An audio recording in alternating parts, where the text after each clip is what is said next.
Hi friends, today we will see the basics of OET letter writing.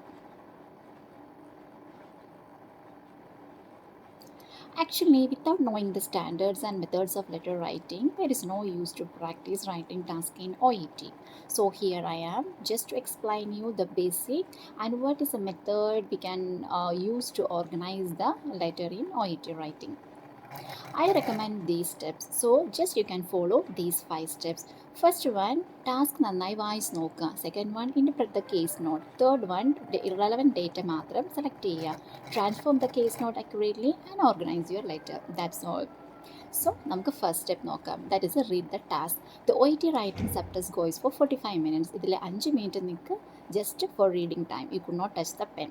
So the first thing you should do during the 5 minutes reading time is read the task carefully. So that is the main important things while you are going to start your letter. Remember, never go to read complete question paper from first to last. Just നിങ്ങൾ എന്താ ചെയ്യണമെന്ന് വെച്ച് കഴിഞ്ഞാൽ ഒരു question paper കിട്ടിക്കഴിഞ്ഞാൽ just ആദ്യത്തെ sentence വായിച്ച് നോക്കുക, നേരെ നിങ്ങളുടെ ലാസ്റ്റ് റീഡിംഗ് ടാസ്കിലേക്ക് പോകുക. That is a main important task which is located at the bottom of the case note and look something like this. You can see the photo same like this. Writing task using information case note, write a letter to this man and what is the reason and that something like that. So usually the task will provide you with recipient's name, recipient's position and profession, recipient's place of work and address, and a reference to what a type letter you are going to write. So ഈ task വെച്ച് നിങ്ങൾക്ക് മനസ്സിലാക്കാൻ പറ്റും നിങ്ങൾ ഏത് type ലെറ്ററാണ് എഴുതാൻ പോകുന്നത്. Whether it be referral or discharge and can be non case, may be sometime can be A non case or unknown case. So please find out the type of letter while reading this task and to whom you are writing. So this is the important milestone for before writing your letter. Step 2, interpreting case notes correctly. So having reading the task, you now know to whom you are writing and why you are writing. So ആർക്കാണ് എഴുതുന്നത്, എന്തിനു വേണ്ടിയാണ് എഴുതുന്നത്. So അത് വെച്ചിട്ടായിരിക്കണം നിങ്ങൾ ഇനി ബാക്കിയുള്ള steps എല്ലാം ചെയ്യാൻ പോകേണ്ടത്. ഇനിയാണ് നിങ്ങളുടെ relevant data, irrelevant data and semi relevant data നിങ്ങൾ സെലക്ട് ചെയ്യാൻ പോകുന്നത്. The case notes will not be written in a perfect sentence and are somewhat challenging to understand. As such, you will need to interpret them. So, because എല്ലാ letters ടാസ്കും clear ആയിട്ട് തന്നിരിക്കണം എന്നില്ല, അത് പല confusions ഉണ്ടാക്കാം. നിങ്ങൾ ഇനിയാണ് സ്ലോ ആയിട്ട് letter first തൊട്ട് ടാസ്ക് ഫസ്റ്റ് തൊട്ട് ലാസ്റ്റ് വരെ ഇനി ക്ലിയർ ആയിട്ട് നിങ്ങൾക്ക് വായിക്കണം.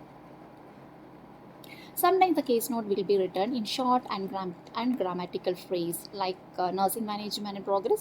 അതൊരു ഹെഡിങ് ആവാം. Daily dressing, surgery, incision site. അത് ഇൻകംപ്ലീറ്റ് സെൻറ്റൻസ് ആണ്. അത് നിങ്ങൾ ഗ്രാമാറ്റിക്കലി കംപ്ലീറ്റ് സെൻറ്റൻസ് ആയിട്ട് എഴുതണം. A case note may also use an abbreviation. അതായത് ഡിസ്ചാർജ് പ്ലാനിൽ social worker organise 2 week hire of worker. ഇങ്ങനെ ഇൻകംപ്ലീറ്റ് സെൻറ്റൻസ് ആയിട്ട് സംടൈം അബ്രിവേഷൻസ് ഒക്കെ യൂസ് ചെയ്തിട്ടായിരിക്കും നമുക്ക് ടാസ്ക് തന്നിരിക്കുന്നത്. അതിലാണ് നമ്മുടെ ടാലൻ്റ് ഉള്ളത്. നമ്മളത് കറക്റ്റായിട്ട് കണ്ടുപിടിക്കുക. സോ സംടൈം അവിടെ സിമ്പിൾസ് ആയിരിക്കും യൂസ് ചെയ്യുന്നത്. Same like eyesight reduced. So eyesight കുറഞ്ഞു പോയി എന്നുള്ള മീനിങ് അവിടെ. So it's also critical to pay attention to the sub heading. ഇപ്പോൾ ഇവിടെ തന്നെ നിങ്ങൾക്ക് നോക്കാം, past medical history hernia, admission diagnosis hernia. But ഇത് രണ്ട് കാര്യങ്ങളാണ്, നമ്മൾ 2 പാരഗ്രാഫിലാണ് ഇത് എഴുതേണ്ടി വരുന്നത്. So here also you have to give the attention. So what is exactly they want to mean, whether it is past medical or it is a present diagnosis. Step 3, selecting 11 case notes. So ഞാൻ പറഞ്ഞതുപോലെ അതിൽ 11 കാണും, irrelevant കാണും, semi relevant കാണും. ഇത് ആർക്കാണ് നിങ്ങൾ എഴുതുന്നതെന്ന് നിങ്ങൾ മനസ്സിലാക്കി കഴിഞ്ഞാൽ ഇത് കണ്ടുപിടിക്കാൻ വളരെ എളുപ്പമായിരിക്കും. So select only relevant and semi relevant. Don't take irrelevant data. So considering the body of your letter, it should only be between 180 to 200 maximum. It can be 210 words. So you simply cannot write, and you certainly should not include all of the case notes. So here is your talent works, whether your letter will go to C or C plus or B grade. Again, you need to make sure you understand the task fully. You know to whom you are writing and why. മുമ്പേ നമ്മൾ പറഞ്ഞ പോലെ തന്നെ ആർക്കാണ് എഴുതുന്നത്, എന്തിനാണ് എഴുതുന്നത്, ഇത് രണ്ടും മൈൻഡിൽ വെച്ചിട്ട് വേണം നിങ്ങൾ letter from starting to end you should write the letter. In simple വേയിൽ പറയുകയാണെന്നുണ്ടെങ്കിൽ, എക്സാമ്പിൾ ഒരു ഡോക്ടർ നിങ്ങൾ ലെറ്റർ എഴുതുകയാണെങ്കിൽ സ്റ്റാൻഡർഡൈസ്ഡ് ഡേറ്റ ആയിരിക്കണം പേഷ്യൻറ്റിനെ കുറിച്ച് എഴുതേണ്ടത്. അതുപോലെ സ്പെസിഫൈഡ് റെക്കമെൻഡേഷൻസ് നിങ്ങൾ ഹൈലൈറ്റ് ചെയ്തിരിക്കണം. പക്ഷേ ഒരു നേഴ്സ് ടു നേഴ്സാണ് നിങ്ങൾ എഴുതാൻ പോകുന്നതെന്നുണ്ടെങ്കിൽ അവിടെ കുറച്ചും കൂടി എക്സ്പാൻഷൻ വേണ്ടി വരും, ബോഡി പാരഗ്രാഫിലും റെക്കമെൻഡേഷൻ പാരഗ്രാഫിലും. അതേസമയം നമ്മളൊരു സോഷ്യൽ വർക്കറാണ് എഴുതുന്നുണ്ടെങ്കിൽ ഈ മെഡിക്കൽ ഹിസ്റ്ററിയെക്കുറിച്ച് കുറേ കാര്യങ്ങൾ പറയേണ്ട ആവശ്യമില്ല, കാരണം അവർക്കത് മനസ്സിലാവത്തില്ല. അപ്പോൾ നിങ്ങൾക്ക് ഹൈലൈറ്റ് ചെയ്യേണ്ടത് മെയിനായിട്ടും സോഷ്യൽ ഹിസ്റ്ററിയുടെ പാരഗ്രാഫിലായിരിക്കും. അതുപോലെ തന്നെ എന്തെങ്കിലും അസിസ്റ്റീവ് സർവീസസ് പ്ലാൻസ് ഒക്കെ recommendation പാരഗ്രാഫിലും.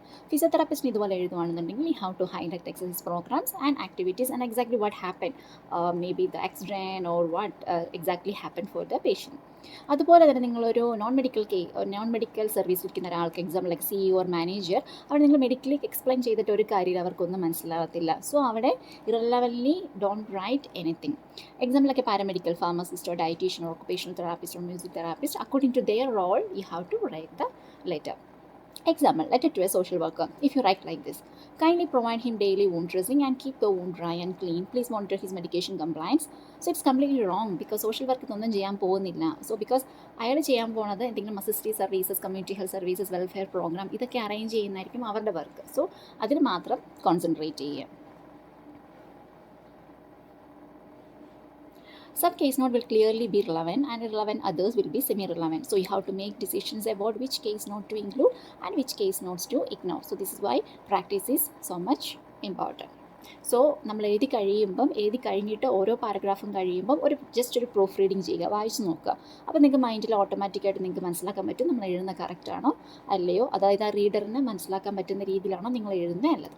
Step 4, organizing case notes logically and coherently. So organize case notes into logical paragraph. Meanwhile, you are here transforming them into accurate sentences. Now you have, ഇപ്പം നമുക്കറിയാം എന്തൊക്കെയാണ് കാര്യങ്ങൾ എടുക്കേണ്ടത്, എന്തൊക്കെ കാര്യങ്ങൾ വേണ്ട, അത് നിങ്ങൾ ഇനി സെൻറ്റൻസ് ആയിട്ട് എഴുതാൻ പോവുകയാണ്. But please write it like a story. That means from the admission until now.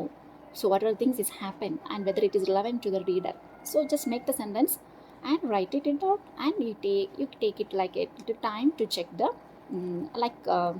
the corrections, if there is any grammatical corrections or no. So it should be like a flow from the beginning of from the admission until the time when we are writing the letter.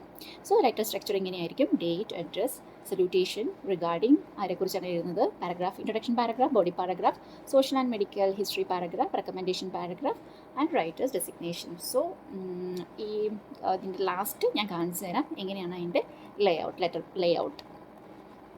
So you may want to spend a minute or 2 minutes planning your letter structure before you begin writing. So just always think in your mind, what's the most important issue, what is the secondary issue, what else does the reader need to know. So നിങ്ങൾ just ഒരു minute think ചെയ്യുക. നിങ്ങൾ എഴുതാൻ പോവല്ല, നിങ്ങൾ വായിക്കാൻ പോവാണ്. അപ്പോൾ ഈ ലെറ്റർ എഴുതി കഴിയുമ്പോൾ ഇന്ന കാര്യങ്ങളൊക്കെ ഞാൻ വായിക്കുന്ന ആൾക്ക് അത് റിലവൻ്റ് ആണോ എന്ന് ജസ്റ്റ് ഒന്ന് തിങ്ക് ചെയ്യുക. So you need to transform case note into a grammatically accurate sentences so that the meaning is clear to the reader and reflects the intended meaning of the case note. എല്ലാം എഴുതി കഴിഞ്ഞിട്ട് first to last again ഒന്നും കൂടെ proof read ചെയ്യുക. Then from reader side വായിക്കുക, whether it is clear for them. Consider the difference in meaning from the 3 verbs. So when you are writing, please consider the tenses. Don't make any mistake. Sometimes it can be look same. You can see these 3 sentences look same, but it's for regularly they are experiencing, and something is experienced past and something they are currently experiencing. So try to make your letter simple without mistakes and with the maximum usage of passive voice. That is better for a simple letter. Example, she has undergone the surgery today and he was commenced on antibiotics and analgesics. It is not active, it's like a passive. So if you try to do it like in this way, your letter look better than like in active voice. And the next one, actually when you are writing, after writing everything, so just to make sure that you didn't do any mistakes there, nothing left over. And especially in the recommendation paragraph, there will be more things like more recommendations, but you have to concentrate only on the relevant data to the reader side. And here you can see the letter layout.